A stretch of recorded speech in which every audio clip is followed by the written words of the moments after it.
Assalamualaikum warahmatullahi wabarakatuh. Salam sejahtera untuk kita semua. Baik anak-anak, bertemu lagi dengan Ibu. Hari ini kita akan belajar tentang menyajikan teks laporan percobaan. Seperti biasa, sebelum belajar, bagi kalian yang belum mengisi absen di Classroom, silahkan mengisi absen terlebih dahulu. Dan sebelum belajar, mari kita berdoa dulu. Berdoa masing-masing, dipersilahkan. Berdoa selesai. Baik, pelajaran kali ini Ibu mulai dengan pembacaan kompetensi dasar dan tujuan pembelajaran. Kompetensi dasar yang Ibu gunakan dalam pembelajaran kali ini yaitu KD 4.2, menyajikan tujuan, bahan atau alat, langkah, dan hasil dalam laporan percobaan secara tulis dan lisan. Nah, tujuannya, siswa mampu menyusun tujuan dalam teks laporan percobaan, dan siswa mampu mengemukakan hasil percobaan dalam teks laporan percobaan yang ditulis atau didengar. Sebelum kita melanjutkan ke materi, Ibu ingin tanya, tahu nggak kalian, apa saja sih yang perlu diperhatikan sebelum menulis teks laporan percobaan? Kira-kira apa ya? Kalian tahu nggak? Nah, berikut ini ada 6 hal yang harus kalian perhatikan dalam menyusun teks laporan percobaan.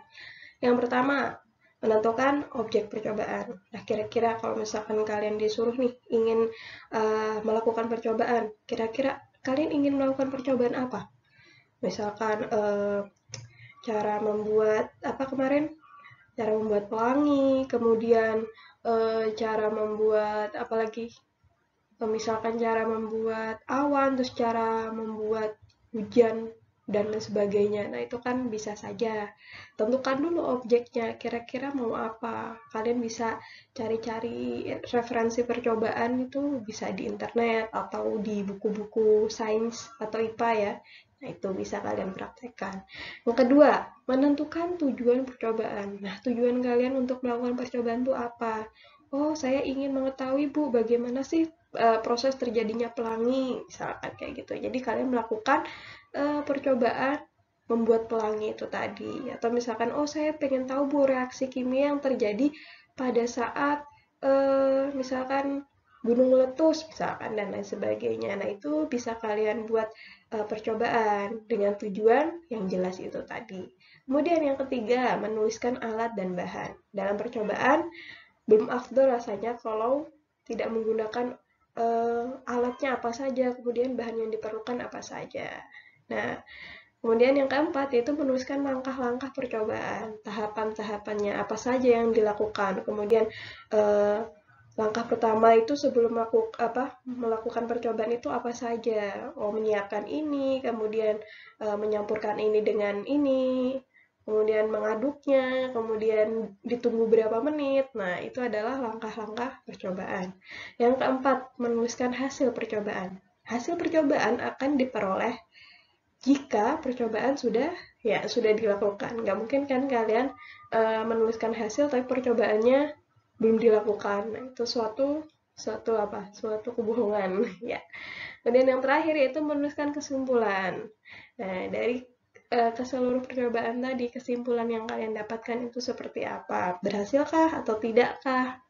Nah, itu ya. Jadi ada 6 hal yang harus diperhatikan dalam menyusun teks laporan percobaan. Nah, selanjutnya, tahu nggak kalian seperti apa kriteria penyajian laporan percobaan yang baik? Nah, yang tadi kan apa saja yang perlu diperhatikan dalam menyusun teks laporan. Nah, sekarang bagaimana nih cara penyajian teks laporan yang baik? Nah, tahu nggak? Kalau nggak tahu, ini menjelaskan. Nah, kriteria penyajian teks laporan percobaan ini ada 3. Yang pertama isi laporan, kedua penyajian tulis, dan ketiga yaitu penyajian lisan. Pada isi laporan, hal-hal yang perlu kalian cantumkan yaitu faktanya, kemudian datanya, kemudian sifatnya faktual, diambil dari fakta, kemudian objektif, tidak subjektif.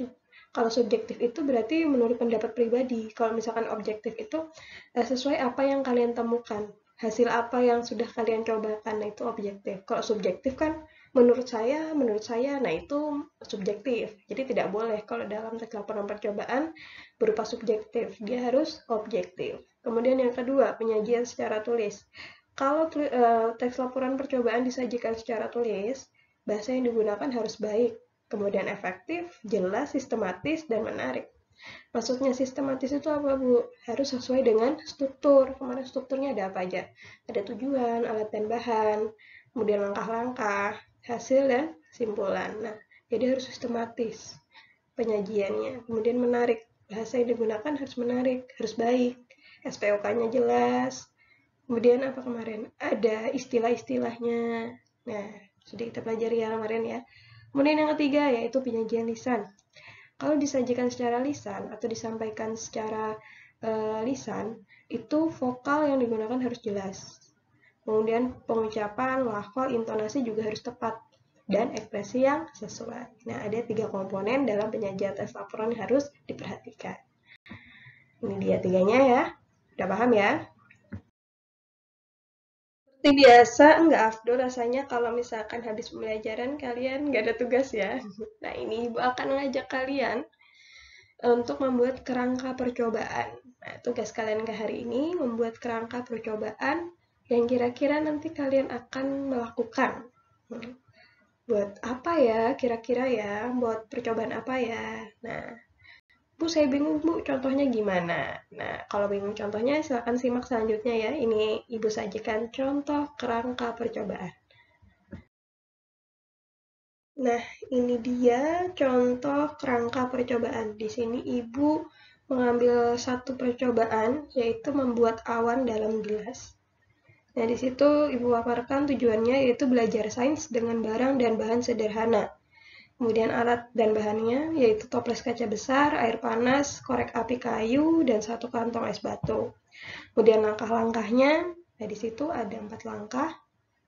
Tuang air panas ke dalam toples dan diamkan 1 menit. Buang 3/4 air panasnya dari dalam toples, kemudian nyalakan korek api dan masukkan ke dalam toples saat masih menyala.